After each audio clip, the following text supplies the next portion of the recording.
Hello students, I am Shifali Agrawal. Welcome back to my channel. तो आज हम करेंगे क्लास 9 साइंस का chapter number 3 atoms and molecules का एक नया टॉपिक हम स्टार्ट कर रहे हैं, डाल्टन एटॉमिक थ्योरी। अब इसे स्टार्ट करने से पहले आपको ये चीज़ें पता होनी चाहिए कि हम पहले क्या क्या पढ़ चुके हैं मैटर और एटम से रिलेटेड। तो हम उसकी हिस्ट्री पढ़ चुके हैं, हमें क्या क्या चीज़ पता चला कि महर्षि कर्णन ने उसको अपना एक नाम दिया था जिसको उन्होंने बोला था परमाणु, ठीक है, और मैटर को उन्होंने नाम दिया था पदार्थ, ठीक है। फिर ग्रीक फिलोसोफर्स आते हैं, उन्होंने अपने ही लैंग्वेज में एक नाम दिया एटम। एटम का मतलब होता है कि वो इंडिविजिबल होते हैं, राइट। फिर पकाड़ुकात्याम आते हैं, उन्होंने बोला कि जो एटम्स होते हैं वो फ्रीली एग्जिस्ट नहीं कर सकते हैं, वो किसी ना किसी एटम के साथ कंबाइन होंगे तब जाके वो एक मॉलिक्यूल बनाएंगे, राइट।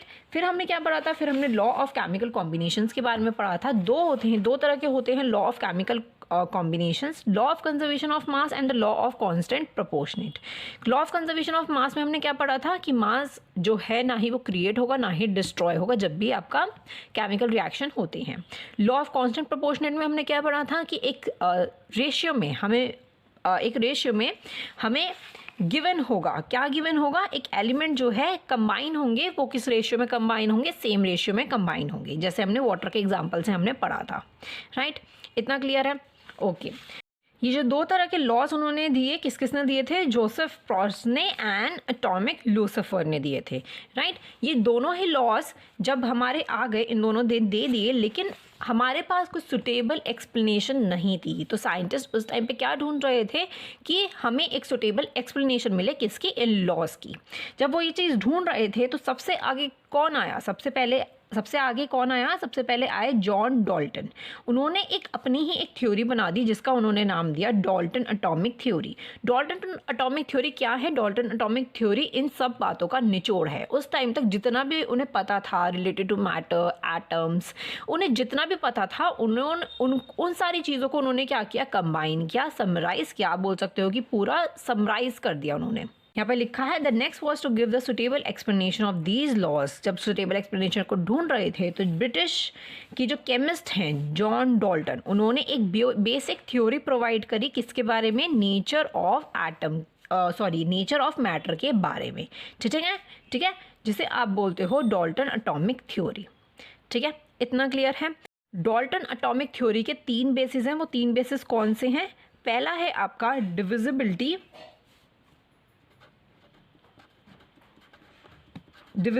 ऑफ मैटर, ठीक है, इसके बारे में भी आप पढ़ चुके हो। सेकंड है आपका एटम्स, और थर्ड आ जाता है law of chemical combination, law of chemical combination, ठीक है। ये तीनों इस थ्योरी के क्या हैं, बेसिस हैं, राइट। इतना क्लियर हो गया है आपको? अब इस अकॉर्डिंग उन्होंने कुछ अपने पोस्टुलेट्स दे दिए हैं, वो हम पढ़ लेते हैं, ठीक है। तो आई होप आपको क्लियर हो गया होगा कि डाल्टन एटॉमिक थ्योरी आखिर क्या है, ठीक है। चलो पोस्टुलेट हम पढ़ लेते हैं। मैं यहाँ पे सारे नोट डाउन कर देती हूँ। मैं यहाँ पे डाल्टन एटॉमिक थ्योरी के यहाँ पे 6 पोस्टुलेट्स लिख चुकी हूँ, तो एक एक करके हर एक पोस्टुलेट को हम समझते हैं, ठीक है। पहला है हमारा all matters is made up of very tiny particles called atoms। ये हम ऑलरेडी पढ़ चुके हैं। मैंने आपको क्या बताया, ये जो एटॉमिक थ्योरी है, डाल्टन एटॉमिक थ्योरी है, ये अब तक जितना भी हम सब कुछ पढ़ चुके हैं ना, उसका समरी है, ठीक है, हम समराइज कर रहे हैं, ठीक है। जितने भी मैटर्स होते हैं वो किससे बने होते हैं, टाइनी पार्टिकल से बने होते हैं, जिसको हम क्या कहते हैं, एटम कहते हैं, ठीक है। ये हम पॉइंट ऑलरेडी हम पढ़ चुके हैं, राइट, आपको क्लियर है। सेकेंड पॉइंट पढ़ते हैं हम, atoms are indivisible particles. Atoms क्या होते हैं, इंडिविजिबल पार्टिकल्स, जिसको हम फर्दर डिवाइड नहीं कर सकते हैं, which can not be created और destroy in the chemical reactions. Atoms जो है इंडिविजिबल पार्टिकल्स हैं, जिसको ना ही हम क्रिएट कर सकते हैं, ना ही उसको हम डिस्ट्रॉय कर सकते हैं, राइट। और हमने एक पीछे एक्सपेरिमेंट पढ़ा था, उस एक्सपेरिमेंट में हमने 2 चीज़ें ली थी। क्या क्या चीज़ें ली थी हमने लिया था कॉपर सल्फेट, हमने क्या क्या लिया था, कॉपर सल्फेट लिया था, प्लस सोडियम कार्बोनेट लिया था हमने, ठीक है। तो जब इन दोनों का केमिकल कॉम्बिनेशन हुआ तो क्या हुआ, जो सोडियम था जो सोडियम था वो किसके साथ मिल गया जाके, वो सल्फेट के साथ मिल गया जाके, और जो कार्बोनेट था वो किसके साथ मिल गया जाके, वो कॉपर के साथ मिल गया जाके। इन दोनों का केमिकल कॉम्बिनेशन हुआ, लेकिन इनकी मास में कोई चेंज नहीं आया। इनके जो मास थे, जब ये दोनों का केमिकल रिएक्शन हो गया, इनके जो मास आए वो सेम ही आए, ना ही मास क्रिएट हुआ है ना ही डिस्ट्रॉय हुआ है, राइट। ये भी हम पीछे पढ़ चुके हैं लॉ ऑफ केमिकल कॉम्बिनेशन में, right. Atoms of the given element are identical in mass and the chemical properties।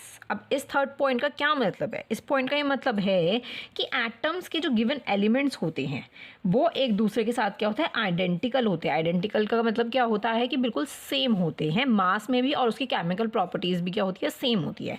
अगर मैं आपको इसका एग्जाम्पल दूँ, इसका एग्जाम्पल आप ले सकते हो O2, ऑक्सीजन, ठीक है। इसमें हम क्या कर रहे हैं, ये ऑक्सीजन मॉलिक्यूल बनाने के लिए हमने क्या क्या यूज़ किया है, हमने 2 एटम्स का यूज़ किया है, ऑक्सीजन के 2 एटम्स का यूज़ किया है।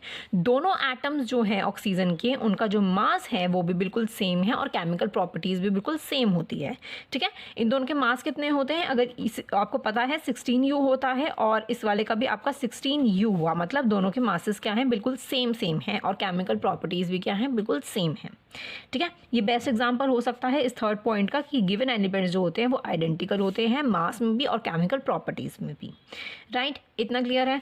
फोर्थ पॉइंट हम देख लेते हैं। Atoms of the different elements have different mass and chemical properties. Atoms के जो डिफरेंट एलिमेंट्स होते हैं उनके डिफरेंट मास होते हैं और केमिकल प्रॉपर्टीज़ भी क्या होती हैं, डिफरेंट होती हैं।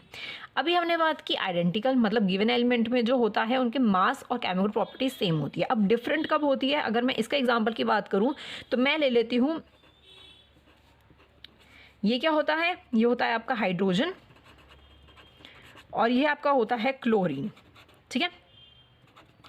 दोनों के जो मासेस होते हैं वो बिल्कुल अलग अलग होते हैं, ठीक है। दोनों की जो केमिकल प्रॉपर्टीज़ होती हैं वो भी क्या होती हैं, डिफरेंट होती हैं, राइट। हाइड्रोजन क्लोराइड की प्रॉपर्टीज़ जो होती हैं डिफरेंट होती हैं और मासेस भी क्या होते हैं, डिफरेंट होते हैं। ये दोनों मिलके क्या बनाते हैं, एक मॉलिक्यूल बना रहे हैं, मतलब एक कंपाउंड बना रहे हैं। इन ये वाले दोनों जो एटम्स हैं इनकी डिफरेंट मासेस भी हैं और डिफरेंट केमिकल प्रॉपर्टीज़ भी हैं। इतना क्लियर हो चुका है आपको। इसमें था आइडेंटिकल, जिसमें हमने O2 का एग्जांपल लिया था। ऑक्सीजन के जो मास होते हैं और केमिकल प्रॉपर्टीज सेम होती हैं, और डिफरेंट की अगर हम बात करें, बेस्ट एग्जांपल हो सकता है हाइड्रोजन क्लोराइड का, ठीक है, क्लोरीन का। ओके, इतना क्लियर हो चुका है आपको। अब फिफ्थ पॉइंट हम देख लेते हैं। Atoms combine in the ratio of same whole number to form a compound। Atoms एक रेशियो में कंबाइन होते हैं of the small whole number to form of compound. अगर वो किसी कंपाउंड को फॉर्म कर रहे हैं, उनका जो रेशियो होगा वो किस में होगा, वो होल नंबर में होगा, ठीक है। अगर मैं इसका एक एग्जांपल दूं तो मैं इसका एक एग्जांपल ले सकती हूँ H2O। H2O किस रेशियो में होगा, हाइड्रोजन के हम कितने ले रहे हैं, 2 एटम ले रहे हैं, और ऑक्सीजन के कितने हम ले रहे हैं, 1 ले रहे हैं। तो इन दोनों का अगर मैं रेशियो करूँ तो ऊपर आता है आपका ऑक्सीजन, नीचे आता है आपका हाइड्रोजन। तो ऑक्सीजन के कितने हो गए 1, हाइड्रोजन का कितना हो गया 2। तो ये एक रेशियो आपका जो है ये एक होल नंबर होगा, ठीक है। ये दोनों कंबाइन होंगे, वो एक होल नंबर में होंगे, ठीक है, तब जाके ये एक कंपाउंड को फॉर्म करते हैं, राइट। ये इसका एक अच्छा एग्जांपल हो सकता है। आपको ये फिफ्थ पॉइंट बहुत अच्छे से क्लियर हो गया है। सिक्स्थ पॉइंट देख लेते हैं। The relative number and the kind of atoms are constant in the given compound. इसमें क्या होता है कि अगर गिवन कंपाउंड के अंदर जो एटम्स होते हैं, जितने भी तरह के एटम्स होंगे, वो एक रिलेटिव नंबर्स में होंगे। मतलब अगर मैं एग्जांपल लूँ, H2O का ही मैं लेती हूँ, H2O, तो आपको पता है हाइड्रोजन के कितने हैं, 1 हाइड्रोजन का है, और ऑक्सीजन के कितने एटम हैं, हाइड्रोजन के 2 हैं और ऑक्सीजन का 1 है, राइट। ऑक्सीजन का 1 है, तो ये एक स्पेसिफिक नंबर में है। अगर मैं बोलूँ कि ऑक्सीजन के भी 2 है तो वो क्या बन जाता है, H2O2 बन जाता है। इसको हम क्या कहते हैं, इसको हम कहते हैं हाइड्रोजन पर ऑक्साइड, हम इसको कहते हैं। तो मतलब अगर हमें वाटर चाहिए तो हमें एक स्पेसिफिक नंबर में, एक रिलेटिव नंबर में उस एटम्स का जो रेशियो होगा वो कांस्टेंट होगा। अगर आप गलती से O2 2 ले लेते हो, ऑक्सीजन के 2 एलिमेंट ले लेते हो, तो दैट मीन्स वो आपका क्या बन जाएगा, हाइड्रोजन पर ऑक्साइड आपका बन जाता है, ठीक है। तो एक डिफरेंट काइंड्स के अगर आप एटम्स ले रहे हो तो वो एक सेम रेशियो में होते हैं आपके पास, ठीक है, एक कांस्टेंट में होते हैं। इतना क्लियर है आपको ये 6 पॉइंट बहुत ही अच्छे से क्लियर हो गए होंगे। तो ये हमने बिल्कुल समराइज़ कर दिया अब तक हमने जितनी भी चीज़ें पढ़ी हैं। लेकिन मैं आपको एक चीज़ और बता दूं कि इस डाल्टन एटॉमिक थ्योरी की कुछ लिमिटेशंस भी थी। लिमिटेशंस क्यों आई थी हमारे सामने लिमिटेशंस इसीलिए आई थी क्योंकि डिस्कवरीज कभी किसी के लिए रुकती नहीं है। जॉन डाल्टन ने क्या किया था, जितना भी उस टाइम तक जितनी भी डिस्कवरीज हो चुकी थी उसके अकॉर्डिंग उन्होंने एक समराइज करके अपने ही एक पोस्टुलेट दे दी, अपनी एक थ्योरी बना दी, राइट। लेकिन टाइम जैसे जैसे चेंज हुआ, जैसे जैसे डिस्कवरीज होने लग गई, तो इनकी जो पोस्टुलेट्स हैं ये गलत साबित होने लग गए, ठीक है। ऐसा मैं नहीं कहती कि इनकी सारी थ्योरीज जो है वो गलत हैं, लेकिन ये सबसे आगे रहते थे जब भी ऐसे कोई भी थ्योरी देने की बात होती थी, तो ठीक है। तो इनके क्या लिमिटेशंस हैं वो भी हम पढ़ लेते हैं अभी। अब यहाँ पे मैंने कुछ लिमिटेशंस लिख दी हैं जो कि डाल्टन एटॉमिक थ्योरी की 4 लिमिटेशंस थी। एक एक करके हम पढ़ते हैं। Atoms is no longer considered as the smallest indivisible particle। लेकिन अब तक तो हम पढ़ते आ रहे थे कि जो एटम जो है वो इंडिविजिबल पार्टिकल है, वो फर्दर डिवाइड नहीं हो सकता है, सबसे स्मॉलेस्ट इंडिविजिबल पार्टिकल है। लेकिन नहीं, जैसे जैसे डिस्कवरीज हुई हमें ये पता चला कि एटम जो है वो सबसे स्मॉलेस्ट इंडिविजिबल पार्टिकल नहीं है, उसके अंदर कुछ सब एटॉमिक पार्टिकल्स जिसको हम बोलते हैं वो प्रेजेंट होते हैं। पहला क्या होता है, पहला है आपका प्रोटॉन, ठीक है। सेकंड होता है आपका इलेक्ट्रॉन, ठीक है। थर्ड होता है आपका न्यूट्रॉन। न्यूट्रॉन के साथ बीच में आपका होता है एक न्यूक्लियस, ठीक है। आपका क्या प्रेजेंट होता है, एक न्यूक्लियस प्रेजेंट होता है, राइट। तो ये 3 तरह के आपके सब एटॉमिक पार्टिकल्स होते हैं। एटम्स जो होते हैं वो इन सब से बने हुए होते हैं, जो कि हमारा जो नेक्स्ट चैप्टर है ना आपका स्ट्रक्चर ऑफ एटम्स, तो उसमें हम इस चीज़ को बहुत ही आगे डिटेल में हम पढ़ने वाले हैं, राइट, ठीक है। तो अब ये कैसा दिखता है, सपोज ये आपका एक एटम है, ठीक है।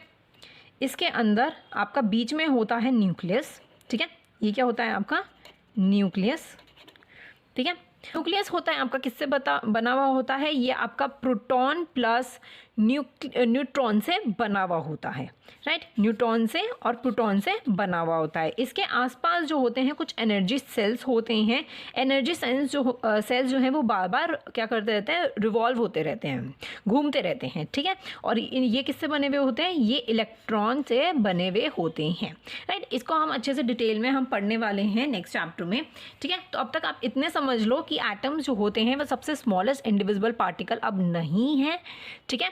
उसके अंदर कुछ सब एटॉमिक पार्टिकल्स मौजूद होते हैं जिसका नाम मैंने आपको अभी अभी बताया है, ठीक है। इतना क्लियर है। चलिए अब हम सेकंड पॉइंट देख लेते हैं। Atoms of the same elements में हैव अ डिफरेंट मास। अब तक हम पढ़ते आ रहे थे कि जो सेम एलिमेंट्स होते हैं उनके जो मासेस होते हैं वो भी बिल्कुल सेम होते हैं, लेकिन अब ये वाली जो लिमिटेशन है, नई डिस्कवरी हुई तो हमें ये पता चला कि सेम एलिमेंट्स के जो मास होते हैं वो क्या होते हैं, डिफरेंट होते हैं। जैसे अगर मैं बात करती हूँ कार्बन की, ठीक है। कार्बन की अगर मैं बात करूँ तो कार्बन के आपके 3 फॉर्म निकल के आते हैं, C12, C13, C14, ठीक है। मतलब इनका एटॉमिक मास जो होता है वो क्या होता है, डिफरेंट होता है, ठीक है। जो मासेस होते हैं वो क्या होते हैं, डिफरेंट होते हैं। इन्हें कहते हैं हम आइसोटोप्स, ठीक है। क्या कहते हैं हम, आइसोटोप्स, ठीक है। आइसोटोप्स आप इनको कहते हो। इनके जो एटॉमिक मासेस होते हैं वो डिफरेंट होते हैं। आप देख सकते हो कार्बन की 3 फॉर्म मैंने आपके आगे लिखी है, ठीक है। तो इस लिमिटेशन का बेस्ट एग्जांपल है आपका कार्बन। हम कार्बन को कैसे लिखते हैं, कार्बन को हम लिखते हैं ऐसे, अगर हमें लिखना होता है तो इस फॉर्म में अगर हमें लिखना होता है कि प्रोटॉन्स न्यूट्रॉन के अकॉर्डिंग, तो हम इसके ऊपर यहाँ पे लेफ्ट हैंड साइड पे ऊपर को हम क्या लिखते हैं, यहाँ पे हम मास लिखते हैं। जैसे अगर मैं C12 की अगर मैं बात करूँ तो 12 मास हो गया, और नीचे हम यहाँ पे क्या लिखते हैं, यहाँ हम एटॉमिक नंबर लिखते हैं। एटॉमिक नंबर इसका होता है 6, ठीक है। जो एटॉमिक नंबर्स होते हैं वो तो तीनों के सेम हैं। जैसे अगर मैं इसकी बात करूं तो इसका 13 है एटॉमिक मास, और एटॉमिक नंबर की अगर मैं बात करूं तो 6 है। इसका कैसे लिखते हैं हम, इसका हो गया 14 और इसका मास और जो नंबर है वो भी क्या है, 6 है, राइट। इसे हम आइसोटोप्स कहते हैं, राइट। एटॉमिक नंबर की अगर मैं बात करूँ तो मैं आपको बता देती हूँ कि एटॉमिक नंबर जो होता है वो किस चीज़ से बना होता है आपका, वो आपका नंबर ऑफ प्रोटॉन्स कितने प्रेजेंट हैं एक एटम के अंदर, उस चीज़ से बना होता है आपका एटॉमिक नंबर, ठीक है। कि कितने आपके प्रोटॉन जो हैं वो प्रेजेंट है, ठीक है। एटॉमिक मास की अगर मैं बात करूं, एटॉमिक मास जो होता है वो किससे बना होता है, जितने भी आपके न्यूट्रॉन्स, जितने भी आपके क्या है न्यूट्रॉन्स प्रेजेंट होते हैं वो क्लियर हो गई है कि मास जो होता है, एटॉमिक मास जो होता है वो आपका प्रोटॉन प्लस न्यूट्रॉन से मिलके बना होता है। एटॉमिक नंबर जो होता है वो आपका हमेशा सेम होता है, वो आपका नंबर ऑफ प्रोटॉन से बना होता है, राइट। और आइसोटोप्स क्या होते हैं, जिसके आप बोल सकते हो C12, C13, C14, ये जो इनका जो मास है वो क्या है डिफरेंट, तो उसको आप कहते हो आइसोटोप्स, ठीक है। अब अगर मैं सेम मास की बात करूं कि मास जो सेम होता है, लेकिन अगर मैंने यहाँ पे दो डिफरेंट एलिमेंट की मैंने लिया है, पोटेशियम एंड कैल्शियम, तो इनके जो मास होते हैं वो बिल्कुल क्या होते हैं, सेम होते हैं। कितना होता है, 40 होता है पोटेशियम का, और कैल्शियम का भी कितना होता है, 40 होता है। इसको हम क्या कहते हैं, आइसोबार्स कहते हैं। क्या कहते हैं, आइसोबार्स।